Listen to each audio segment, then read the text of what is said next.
আসসালামু আলাইকুম আমার প্রিয় আপুরা ভাইয়ারা সবাই কেমন আছেন? আল্লাহর রহমতে অনেক ভালো আছেন। সকালবেলা নাস্তা রেডি করতেছি। কাঁকরোল আছে 3টা ফ্রিজের মধ্যে, দেখলাম কাঁকরোল দিয়ে আলু দিয়ে ভাজি করব আর রুটি তৈরি করব।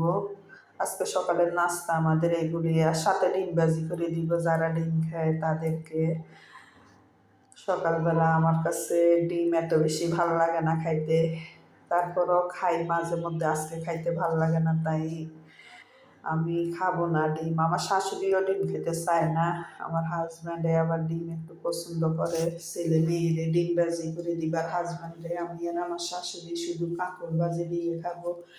কাঁকড় নরম নরম আছে, মানে ডেগা আছে আরে বাড়তি হয় নাই। আর কাঁকরোলের বিচি কটকট করে ডাক দিলে খাইতে ভাল লাগে না। কাঁকরোলের বিচি যদি একটু নরম থাকে খাইতে ভাল লাগে, ওইগুলোই আমরা পছন্দ করি। নরম বিচি যেগুলো কাঁকরোল ওইগুলোই পছন্দ করি বেশি। আর যেগুলো শক্ত হয় ওই বিচিগুলো ভাজি ফেলে দিই আমরা। ভাজি করে সবাইকে নাস্তাটা দিয়ে দিলাম। আর এখানে দুপুরে রান্না করতে চলে আসলাম। ফ্রিজ খুলে দেখে ফ্রিজের মধ্যে সবজি একদমও নাই, সবজি শেষ হয়ে গেছে। সবজির জন্য বলতে হবে বাজার থেকে আনতে। এখানে যা আছে তাই আমি রান্না করতেছি। লইট্টা মাছ আছে ফ্রিজে, লইট্টা মাছ রান্না করতেছি। তারপরে লতি আছে কাটা ফ্রিজের ডিপের মধ্যে, ওইগুলা রান্না করব রুই মাছ দিয়ে। তারপরে পুঁই শাক দেখলাম, মানে একটু আছে পুঁই শাক রান্না করব। পুঁই শাক রান্না করব চিংড়ি মাছ দিয়ে, লইট্টা মাছ টমেটো দিয়ে রান্না করব।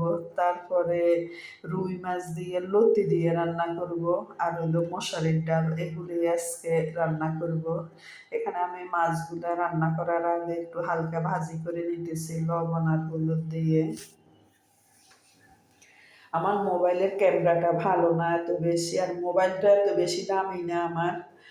মোবাইলটা কম দামি তো, সেই জন্য মানে মোবাইলের ছবিগুলা মানে সুন্দর, ভিডিওগুলা সুন্দর আসে না। একবার সাদা উঠে, একবার মানে ঠিক মতো উঠে, এরকম আর কি।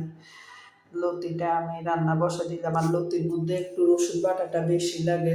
লতি রসুন বাটাটা একটু বেশি করে দিলে গলা চুলকায় না, সেই জন্য আমি লতিটা একটু রসুন বাটা বেশি করে দিয়ে রান্না করতেছি।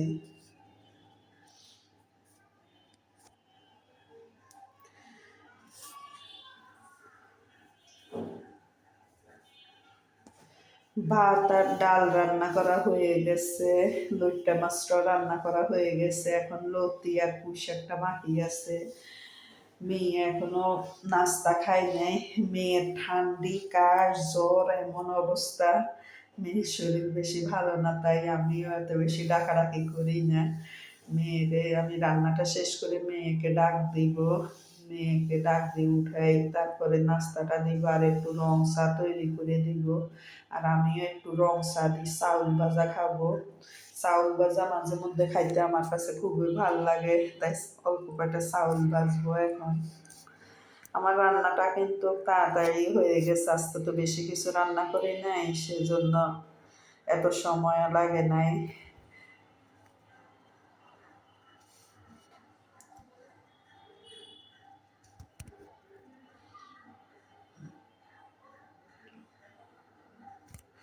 লতিটা কিন্তু খুব সুন্দর দেখা যাইতেছে, জানি না খাইতে কেমন হবে।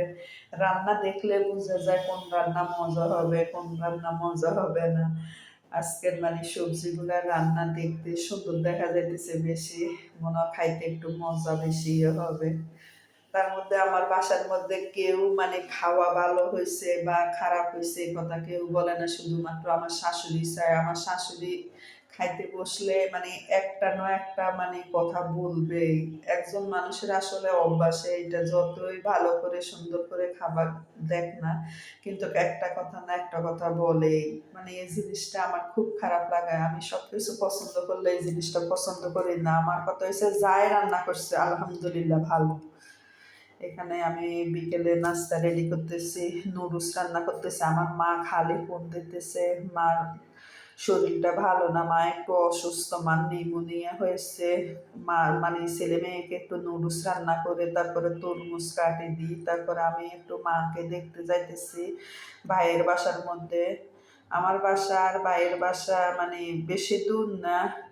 আমার ভাই থাকে আগারগাঁও আর আমি থাকি মিরপুরে। ৬০ টাকা করে রিক্সা ভাড়া নেয়, কোনো দিন ৬০ টাকা, কোনো দিন ৭০ টাকা, এর বেশি না, কিন্তু ৬০ টাকা দিয়ে বেশি যায়।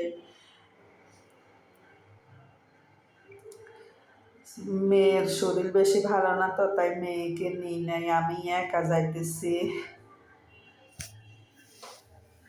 মানে আমার মা খালি ফোন দিবে, মানে মায়ের কাছে যাইতাম, একটু মায়ের সাথে থাকতাম, একটু গল্প করতাম, কিন্তু আমার বাসার মধ্যে আমার শাশুড়ি আছে, আমার শাশুড়ির জন্য আমি কোনো দিকে যাইতে পারি না, আর গেলেও চলে আসি তাড়াতাড়ি।